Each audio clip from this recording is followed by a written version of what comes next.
जन्नतो दोज़ख से या रब क्या करूं,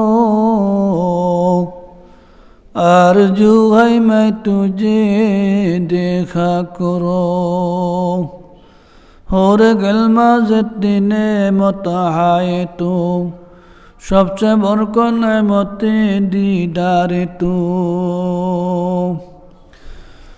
बुजुर्गी की नहीं हमको ज़रूरत, गुलाम अपना बना हमको खुदाया। ऐ तमाशा गाहे आलम रोए तू कुजा बारे तमाशा मिरबी। सम्मानित मुआज़्ज़िज़ मोहतरम सदर जलास मुरब्बी निज़ाम फरदार अंतर आड़ालेर सम्मानिता अवस्थानरता सद्या मा बोनेरा अस्सलामु आलैकुम व रहमतुल्लाहि व बाराकातुहु। सर्वत महान रब्बुल आलामीनेर पवित्र दरबारे हजारो लाख शुक्र ज्ञापन करछि जे आल्लाह रब्बुल आलामीन आमादेरके दुनियार सकल जामिला मुक्त करे सकल प्रकारेर कर्मव्यस्तता परिहार करे पवित्र जुमार दिन महान रब्बुल आलामीनेर डाके साड़ा दिए आल्लाह रब्बुल आलामीनेर दरबारे अंशग्रहण करार तौफिक दान करेছেন। এইজন্য আমরা সকলে অন্তরস্থল থেকে প্রভুর দরবারে শুকরিয়া জ্ঞাপন করি আলহামদুলিল্লাহ। দরুদ ও সালাম প্রেরণ করছি মানবতার বিশ্ব নবী মুহাম্মদ রাসূলুল্লাহ সাল্লাল্লাহু আলাইহি ওয়াসাল্লামের উপরে, जिन्हें अल्लाह रब्बुल आलमीन आमादेर जन्य आखिरी नबी शेष नबी रूपे प्रेरण करेছেন। आल्लाह पाकेर सबसे बड़ अनुग्रह हलो दया हलो आल्लाह रब्बुल आलमीन आपन कुदरते आल्लाह रब्बुल आलमीन जे आमादेरके आसार तौफिक दान करेছেন, एर चेये बड़ शुक्रिया आमरा आर कि आदाय करब। कारण आमार मतन आपनार मतो अनेक भाई बंधु अनेक मुरब्बी विभिन्न हासपाताले बेडे शुये आछे, असुस्थ अवस्थाय पड़े आछे, अथच महान रबेर डाके साड़ा देওয়ার मतन क्षमता कारो नाई। महान रबेर डाके साड़ा देওয়ার शक्ति तादेर नाई। परकालेर आमल करार मतन परकालेर महान रबेर जन्य जे आमल करबे से आमलेर सुयोग आल्लाह रब्बुल आलामीन ताके देन नाई। एई जन्य परकाले आमल तार जन्य बंध हये गेछे। दुनिया तो बंध हये गेछे, परकाले आमलও कि तार जन्य बंध हये गेछे। पवित्र रजब मास माहे रमजानेर पूर्वेर दुईटी मासेर मध्य एकटी मास हलो रजब मास। रजब शाबान एरपर रमजान। तो रजब मास आमादेर माझे चलছে। रजब मासेर पर शाबान, शाबानेर परे रमजानुल करीम। এই জন্য আমরা শাবান এবং রজবের মধ্যে रमजानेर जन्य प्रस्तुति ग्रहण करब। आल्लाह रसूल मुहम्मद रसूलुल्लाह सल्लल्लाहु अलैहि वसल्लम तादेरके किछु आमल दिएছেন जे आमलगुली अत्यंत गुरुत्वपूर्ण, खुबই गुरुत्वपूर्ण। अथच आमरा दुनिया आमल निये व्यस्त, से परकाल आमल निये आमरा एत व्यस्त ना। আল্লাহ রাসূল মুহাম্মদুর রাসূলুল্লাহ সাল্লাল্লাহু আলাইহি ওয়াসাল্লাম যখন রজব মাস আসতেন আল্লাহ রাসূল এই দোয়া করতেন, আল্লাহুম্মা বারিক লানা ফি রজব ওয়া শাবান ওয়া বাল্লিগনা রমাদান।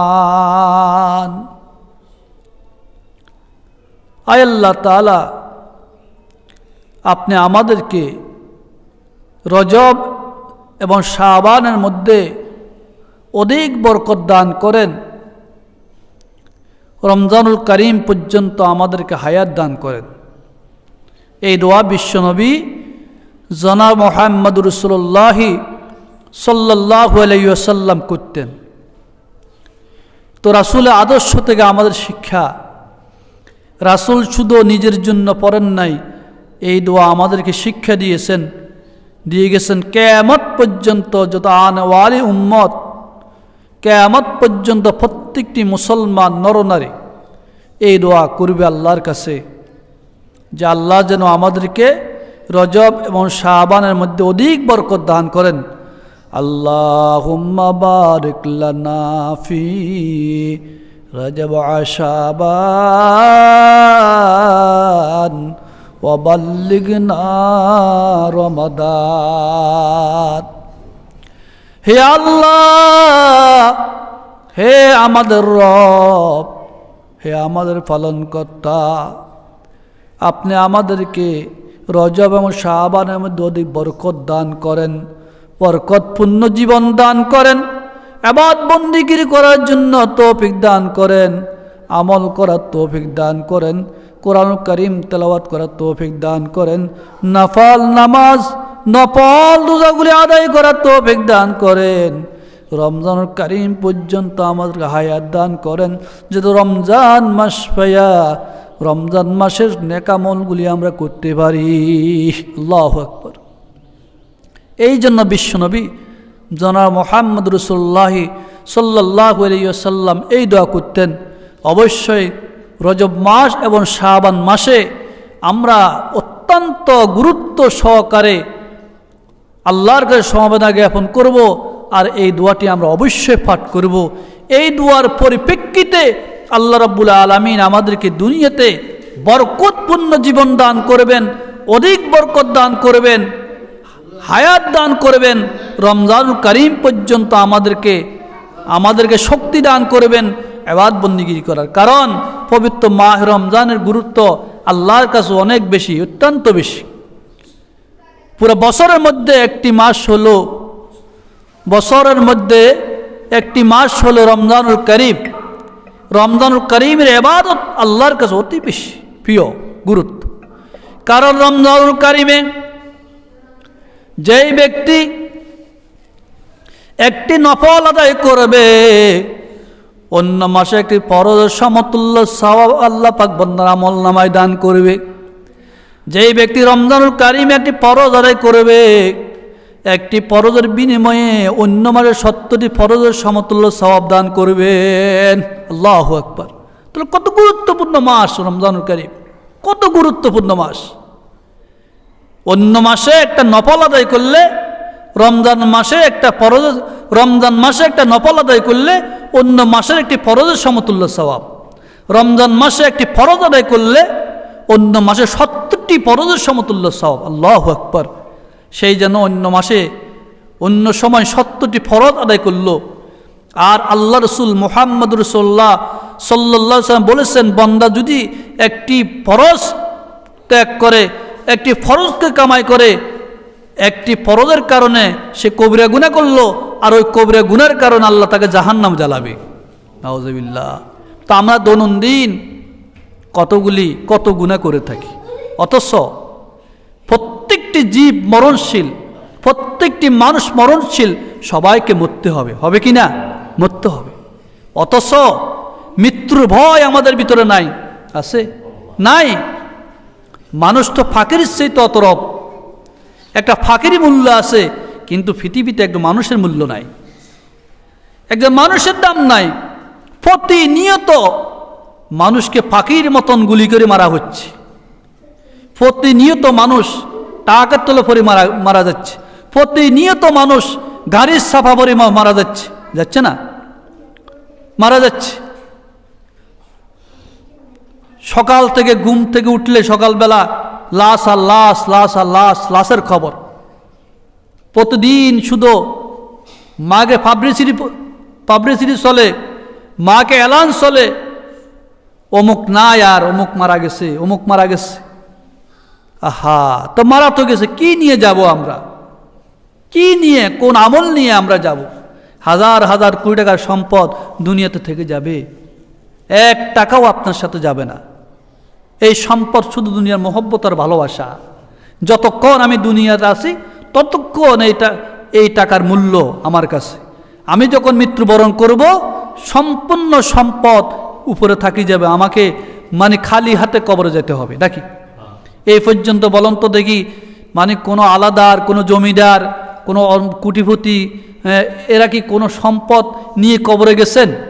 যে কেউ বলছে, কোনো আওলাদ বলছে আমার বাবা মারা গেছে, হাজার হাজার কোটি টাকার মালিক, শিল্প কারখানার মালিক, শিল্পপতি, আমার আব্বার মৃত্যুর পরে 50 কোটি টাকা আমার বাবার কবরে দিই। কে বলছে? আর দিলে কি লাভ হবে? লাভ হবে না। শুধু 3টা কাপড়, কাফনের কাপড় নিয়ে, এই 3টি কাপড় প্রত্যেকটি মানুষ মালিক, একেবারে উক্তির ভিখারি থেকে শুরু করে এবং রাষ্ট্রপ্রধান পর্যন্ত, কোটিপতি পর্যন্ত, এদেরকে 3টা কাপড় দিয়ে সমানভাবে কি কবর দেওয়া হবে। আল্লাহু আকবার। হয়তো কারো কাপড় দামি হবে, কারো কাপড় অদামি হবে, কারো কাপড় আমেরিকার হবে, কারো কাপড় লন্ডনের হবে, কারো কাপড় বাংলাদেশের হবে, কারো কাপড় দুধমুখের হবে। এতটুকু বেশ কম। হয় এমন কোনো ব্যবধান নাই, 200 টাকার ব্যবধান নাকি ব্যবধান। তো এই কাপড় নিয়ে তো আমরা মৃত্যুবরণ করব। প্রতিনিয়ত মানুষ মারা যাচ্ছে। যে কিছুদিন 2-1 দিন আগে যেই ব্যক্তিকে নিয়ে দুপুরবেলা একসাথে চা পান করলাম, দোকানে নাস্তা করলাম, সকালবেলা তার এলান আসলো অমুক আর নাই, সে মারা গেছে। মত কাসেন কুল্লু নাসিন শারবু, কবর বাইতিন কুল্লু নাসিন দাখিলু। মত को तुम दुर्मिल समझो, मौत है हर दम करीब, कौन होगा यार तेरे गुरु जाने के लिए। মত কাসেন কুল্লু নাসিন শারবু, প্রত্যেকটি পানিকে মৌতের স্বাদ গ্রহণ করতে হবে। হবে কিনা? কবর বাইতিন কুল্লু নাসিন দাখিলু, প্রত্যেক প্রাণীকে কবরে নিয়ে যাবে, কবরে দাফন করা হবে। আহা, কেউ পৃথিবীতে থাকতে পারবে না। সবাই এক এক করে আমরা সবাই মরে যাব। কি সম্পদ, কি টাকা, কি পয়সা, এগুলা যতক্ষণ আমি দুনিয়াতে আছি ততক্ষণ আমার মূল্য দাম, কিন্তু এরপরে কি নাই, দাম নাই। কিন্তু পরকালে কোনটা কাজে আসবো? আমার এই সম্পদ যদি দিনের কাজে লাগে বা কোন আল্লাহর কাজে লাগে, আল্লাহ যখন আমার কাছে চাই, তখন যদি আমি আল্লাহর জন্য দান করে থাকি, আল্লাহর জন্য যদি দিয়ে থাকি, এগুলো হয়তো আমার কাজে আসবে আখিরাতে। এটাই আমার সম্বল। আজকে আমার বাবা নাই, আমার বাবা মারা গেছে, আমার মা নাই, আমার আম্মাজান মারা গেছে, কিন্তু দুনিয়াতে থাকলে তো আমার বাবা মাও খাইতো না। কিন্তু বাবা মার ইসালা সবার জন্য যদি আমি কিছু করে থাকি, কোনো দান করে থাকি, কোনো মাদ্রাসা, মসজিদ বা কোনো এতিম, অসহায়, অনাথ বা এইভাবে যদি আমি দান করে থাকি, ওই দানগুলা পরকালে নেকে পরিপূর্ণ হয়ে কিন্তু ওদের আমল নামায় যাবে, আর ওরা কবরে হাসরে শান্তি পাবে। শুধু ওদের না, নিজের আমলে যাবে, আমি বাগী হব। দুনিয়ার গুলো তো কাজে আসতো। এই জন্য সবচেয়ে দামি হলো নেকামল। যে আমলটা আমার পরকালে কাজে আসবে, যে আমল আমার পরকালে কাজে আসবে, ওই আমল আমার জন্য কি প্রয়োজন। এই জন্য রাসূল আরবি মুহাম্মদ রাসূলুল্লাহ সাল্লাল্লাহু আলাইহি ওয়াসাল্লাম বলেছেন, পৃথিবীতে আল্লাহ একখানা কিতাব নাযিল করছেন, যে কিতাবটা সবচেয়ে দামি কিতাব। এই কিতাবের উপরে কোনো কিতাব নাই পৃথিবীতে। পৃথিবীতে বহুত বই রচনা করা হয়েছে, দার্শনিকরা, সাহিত্যিকরা, কিন্তু আল্লাহ এমন একটি কোরআন কারীম প্রিয় মুহাম্মদ রাসূলুল্লাহ সাল্লাল্লাহু আলাইহি ওয়াসাল্লামের উপর অবতীর্ণ করেছেন। ওই কোরআন এত দামি, ওই কোরআন এত প্রিয়, ওই কোরআন কারীমের উপর আর পৃথিবীতে কোনো কিতাব নাই। আজকে যুবরা বিভিন্ন রকম বই পড়ে, বিভিন্ন গল্পের বই, উপন্যাস, পত্রিকা, বিভিন্ন বইগুলো পড়ে আমরা মজা অর্জন করি, দুনিয়ার খবর নিই। অথচ মহান রব্বুল আলামিন বলছে, আমি আল্লাহ এমন একটি কিতাব তোমার উপর নাজিল করেছি, অবতীর্ণ করেছি আমার নবীর উপরে। ওই কিতাবটা যদি তোমরা তেলাওয়াত করো, ওই কিতাব যদি তোমরা বুঝো, ওই কিতাবের আমল যদি করো, মৃত্যুর উপরে আমি আল্লাহ তোমাদেরকে ওই কিতাবের সওয়াব, ওই কিতাবখানা কিয়ামতের দিন তোমাদের সাথে থাকবে। আল্লাহ রাসূল মুহাম্মদ রাসূলুল্লাহ সাল্লাল্লাহু আলাইহি ওয়াসাল্লাম বলেন, আল্লাহ রাসূল একজন সাহাবী হযরতে উমামা রাদিয়াল্লাহু তাআলা আনহু ঘোষণা করেন, আন আবি উমামা রাদিয়াল্লাহু আনহু قال قال سمعت رسول الله صلى الله عليه وسلم يقول اقرأ القرآن فإنه يأتي يوم القيامة شفيعا لأصحابه।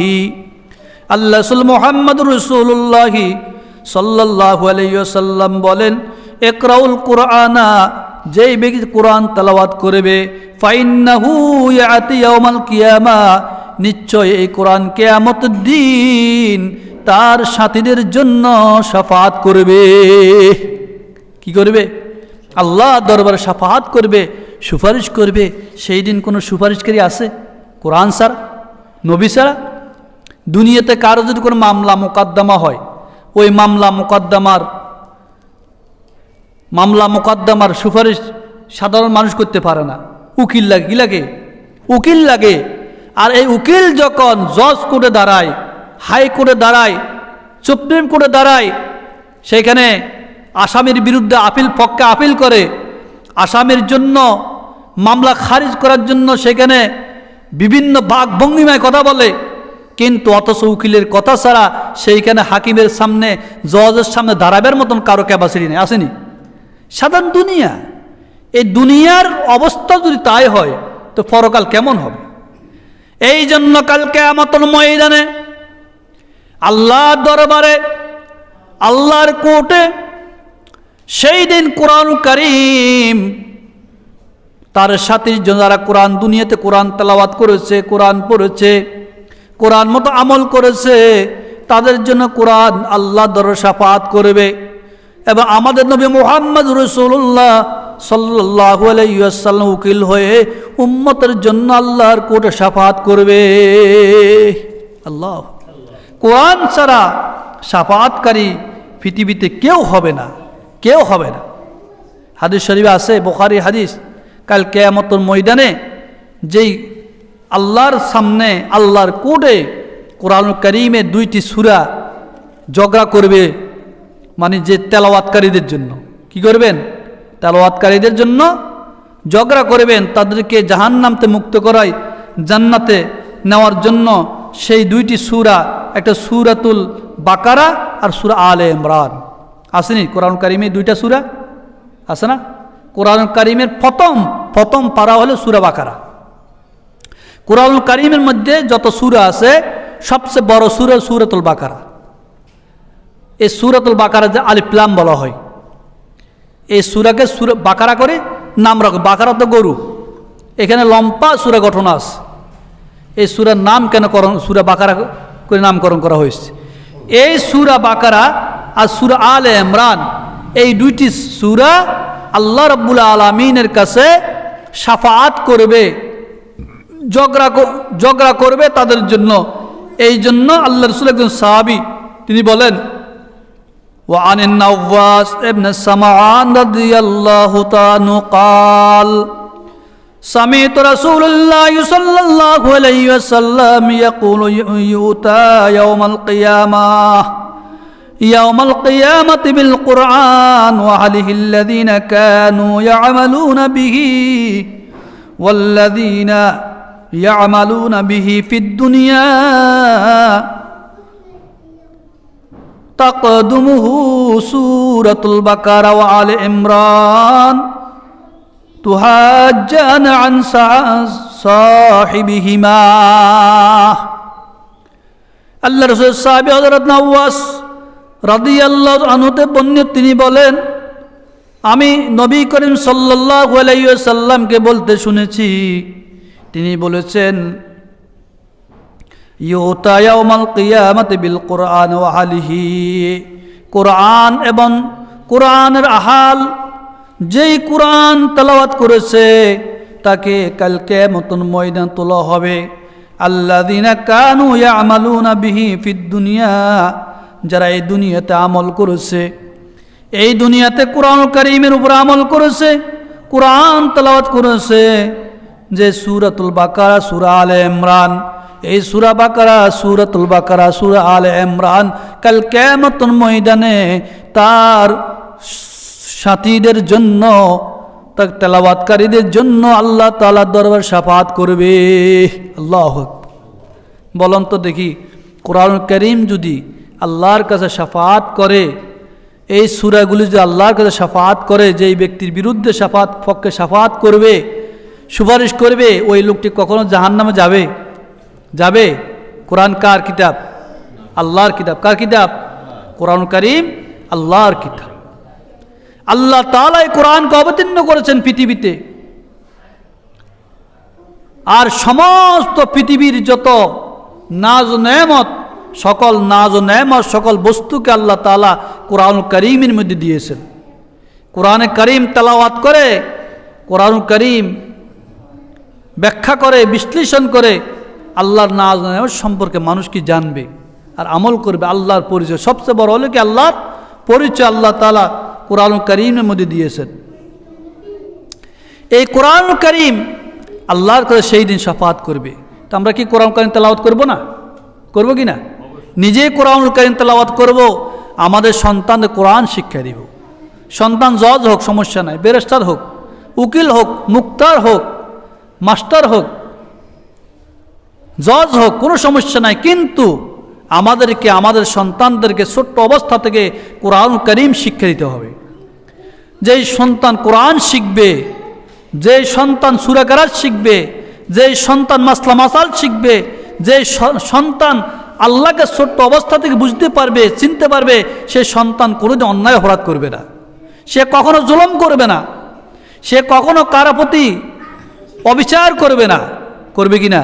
করবে না, কারণ তার ভিতরে আল্লাহর কোরআনের ভয় আছে। কিসের ভয় আছে? কোরআনুল কারীমের ভয় আছে। কোরআনুল কারীমের ভয় থাকার কারণে সে আল্লাহ দরবারে আল্লাহকে ভয় করবে। আর যখন মাতা পিতা মারা যাবে, তখন মাতা পিতার কবর পাশে দাঁড়িয়ে কি জিয়ারত করবে? সূরা ফাতিহা পড়বে, সূরা ইখলাস পড়বে। আজকে আম্মাজান মারা যায়, বাবা মারা যায়, আত্মীয়স্বজন মারা যায়, অত সন্তান জিয়ারত করে না, কোরআন তেলাওয়াত করে না, কোরআন পড়ে না, দোয়া করে না, হারলে মাতা পিতাকে বর্ষনা করে, গালিগালাজ করে। কেন করে? বাবা সম্পত্তি যায় না, এই জন্য। কি যায় নাই? সম্পত্তি দেয়। আরে ভাই, সদকায়ে জারিয়া তো এমন জিনিস, সন্তান যদি এক ওয়াক্ত নামাজ পড়ে, ওই নামাজের সওয়াব আল্লাহ পাক তার মৃত আব্বা আম্মার কবরে পৌঁছায় দিবেন। সন্তান যদি কোরআনুল কারীম তেলাওয়াত করে, কোরআনুল কারীম তেলাওয়াতের সওয়াব আল্লাহ রাব্বুল আলামিন তার মাতা পিতা রূহের মাগফিরাতের জন্য বকশিশ করে দিবেন। আল্লাহু আকবার। ঠিক না? কি নিয়ে যাব আমরা? কি নিয়ে যাব? খালি হাত নিয়ে যাব কবরে, খালি হাত নিয়ে যাব। যখন কবরে যাব, কবরে যাওয়ার পরে আমার দুই চোখ খুলে যাব, আর দুনিয়া অন্ধকার হয়ে, দুনিয়ার আমল বন্ধ হয়ে গেছে, পরকার আমল চলতে হাজার হাজার বছর পর্যন্ত আমাকে কবরে হাঁসের ফলসার থাকতে হবে। এটা মিথ্যা? মিথ্যা যে হুজুর সব সময় জুমাতে একটা বক্তব্য দেয়, কোরআনে এটা আছে সেটা আছে। কই, আমরা তো দেখি না কিছু, আমরা তো দেখি না। যারা মুসলমান তারা বিশ্বাস করবে, যারা আস্তিক যারা বিশ্বাস করবে, আর যারা নাস্তিক তারা বিশ্বাস করবে না। তারা বড় বড় জ্ঞানের অধিকারী হলো, গবেষণা করলো, সে বিশ্বাস করবে না। সে সাংবাদিক সম্মেলন করে ইসলামের বিরুদ্ধে, ধর্মের বিরুদ্ধে, কোরআনের বিরুদ্ধে কথা বলবে, ওই বাউল শিল্পীর পক্ষে কথা বলবে। অথচ শিক্ষার তো অভাব নাই, আসেনি? শিক্ষার অভাব নাই, মাথায় টুপি, গায়ে পাঞ্জাবি, মুখে ধারি, সব কিছু আছে।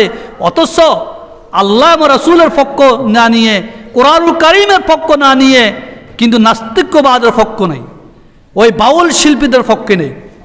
তাহলে যেই ব্যক্তি বাউল শিল্পীর পক্ষে নিল, যেই ব্যক্তি নাস্তিক্যবাদের পক্ষে নিল, সেই কি কোরআনের বিরোধিতা করে নাই? করে নাই?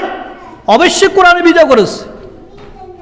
তাহলে আমি যদি জাহান্নাম বিশ্বাস না করি, জান্নাত বিশ্বাস না করি, দোজক বিশ্বাস না করি, ফলসারাত মিজান যদি বিশ্বাস না করি যে আল্লাহ যে এগুলো এই সমস্ত কথাগুলো বলছে এটা মিথ্যা কিনা মিথ্যা, তাহলে বলেন যে হুজুরে যে কথা বলছে আমরা তো দেখি নাই, জান্নাতও দেখি নাই, জাহান্নামও দেখি নাই, ফলসারাত দেখি নাই, মিজান দেখি নাই, কিছু দেখি নাই, কিন্তু এই সমস্ত কথাগুলো সবসময় বক্তব্য দিচ্ছে অন্ধবিশ্বাস।